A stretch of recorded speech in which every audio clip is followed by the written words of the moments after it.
안녕하십니까. 10조 캡스톤 설계 중간 발표를 맡은 김성진입니다. 아크 디텍션 시스템 발표 시작하겠습니다. 먼저 저희 연구 내용을 요약해서 설명해 드리도록 하겠습니다. 현재 보급되어 있는 배선용 차단기, 누전 차단기는 과전류 및 누설 전류를 차단하는 장치로 감전 사고를 예방하는 효과를 가지고 있지만 직렬 아크의 사고 전류는 정상적인 경우에 부하 전류보다 낮게 나타나며 누설 전류를 발생시키지 않아 기존 보호 장치를 통해 검출이 불가능합니다. 따라서 아크를 검출하기 위하여 물리적, 정기적인 방식의 교차 검증을 통해 정확하고 신속하게 사고를 판별하는 목표를 가지고 설계를 진행하고 있습니다. 저희 연구 진행 사항에 대해 설명드리겠습니다. 먼저 UV 센서를 활용하여 아크 사고를 검출하는 UV 디텍터의 제작은 마친 상태입니다. 크게 센서 동작부와 사고 판단부로 나눠져 있으며 자세한 설명은 뒤에 하도록 하겠습니다. 다음으로 더 정확한 사고 판단을 위해 전류 파형을 분석하여 UV 디텍터와 교차 검증하는 전류 파형 분석부를 제작하였습니다. 라즈베리 파이를 이용하여 파이썬으로 코딩을 진행하였으며 자세한 동작에 대해서는 역시 뒤에서 설명드리도록 하겠습니다.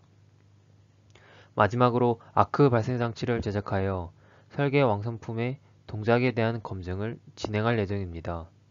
검증 과정은 아크 검출기 미국 표준인 UL1699에 적합하도록 목표를 설정하였습니다.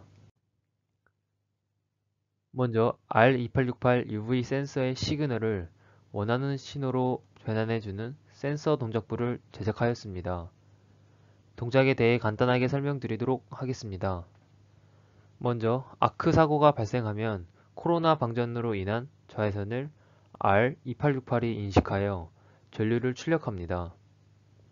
이 신호를 저희가 원하는 카운트 회로에 적합한 신호로 만들어주기 위해 여러 소자를 사용하였습니다. 먼저 CD145338BE 멀티 바이브레이터는 초기 신호의 주기를 증폭시켜 안정적인 동기화 신호를 출력해 줍니다.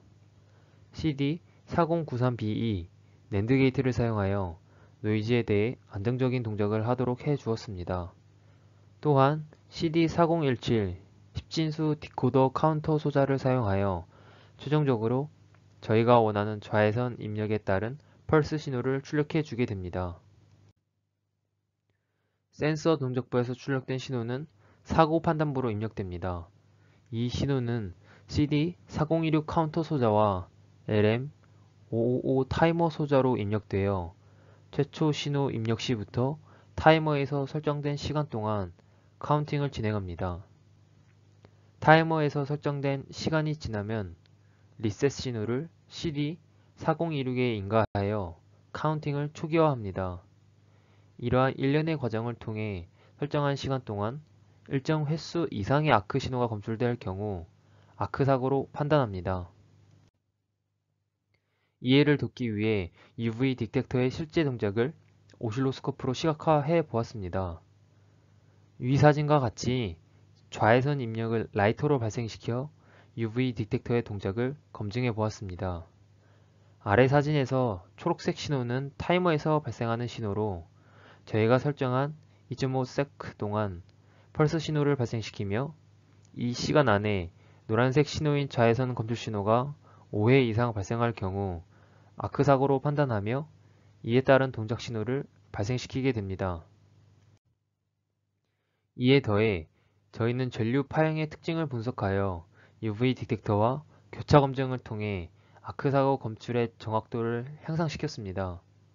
위 사진과 같이 아크 사고 전류는 아크 전압의 플랫한 구간에서 가장 큰 피크 값을 가지며 전압의 제로 포인트에서는 잠시 동안 전류가 0이 되는 숄더 현상이 발생하는 특징을 가지고 있습니다. 이로 인해 정상 동작 상태의 전류에 비하여 왜곡이 발생해 짝수 고조파와 홀수 고조파 성분 모두 증가하는 특징을 이용하여 아크 사고 판단이 가능합니다. 따라서 저희는 discrete field의 트랜스폼을 활용하여 비주기적으로 발생하는 신호를 다음 수식에 나타난 풀이의 급수를 사용하여 타임 도메인에서 프리퀀시 도메인으로 변환시켜 전원 전류의 주파수 성분에 대한 분석을 진행하였습니다. 저희는 전원 전류의 짝수 고조파 및 홀수 고조파, 부하 전류의 시료치를 실시간으로 측정하여 이정 측정 주기의 값과의 비교를 통해 변화량을 산출해냈으며 아크 판단 인계값 이상의 변화량 측정 시 아크 사고로 판단합니다. 세 개의 판단 조건에 대한 각각의 가중치를 변화시켜 가며 실험을 진행하여 아크 사고에 대한 검출 정확도를 최대한 향상시킬 예정입니다. 따라서 성능 검증을 위해 미국 표준인 UL1699에서 제시되어 있는 모의 아크 발생 장치를 직접 제작해 볼 예정입니다.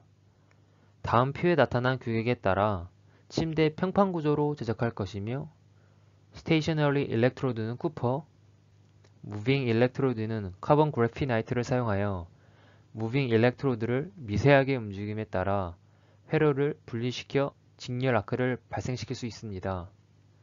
이를 통해 실제 회로에서 단성 등으로 인해 발생하는 직렬 아크 사고 환경을 재현하여 저희 아크 디텍터의 성능을 확인하고 실험적으로 얻은 데이터를 기반으로 성능을 개선시켜 정확도를 향상시킬 예정입니다.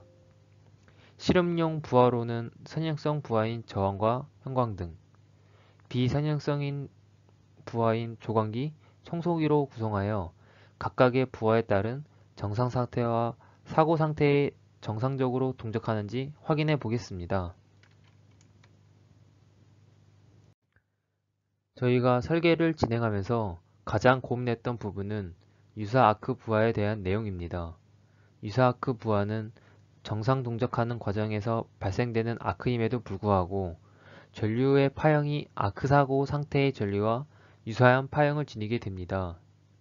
아래 그림에서 보이는 것처럼 유사 아크 부하의 전류는 아크 사고 전류의 특징인 숄더 현상이 발생하므로 DFT를 통한 주파수 성분 분석만을 진행할 경우 아크 사고로 오판단하여 원치 않는 작동이 발생할 위험이 있습니다. 이때 검출기에 차단기를 부착하는 경우 전원 차단으로 인한 여러 피해가 발생할 수 있으므로 이러한 경우에도 확연하게 구별해 낼 수 있는 기능을 구현하는 것이 중요합니다. 따라서 저희는 이를 해결하는 방법을 찾기 위하여 추가적으로 연구를 진행하였습니다. 유해 직렬 아크의 경우 단선된 회로에서 발생하며 이는 회로적으로 보았을 때 저항과 유사한 영향을 주어 부하 전류의 시료치가 감소하게 됩니다. 하지만 유사 아크 부하의 경우 부하 전류의 시료치의 변화가 없을 것입니다. 따라서 주파수 성분 분석뿐만 아니라 부하 전류의 시료치의 변화량 또한 측정하여 유사 아크와 직렬 아크를 구분할 수 있도록 기능을 추가하였습니다. 마지막으로 저희 조의 향후 계획에 대해 말씀드리겠습니다. 현재 아크 발생 장치에 필요한 재료는 모두 구매한 상태로 5월 첫 주까지 아크 발생 장치 제작을 마무리할 계획입니다. 2주차에는 설계 완성품 검증 시험을, 3차부터는 레포트 작성 및 최종 발표를 준비할 예정입니다. 이상으로 발표를 마치겠습니다. 감사합니다.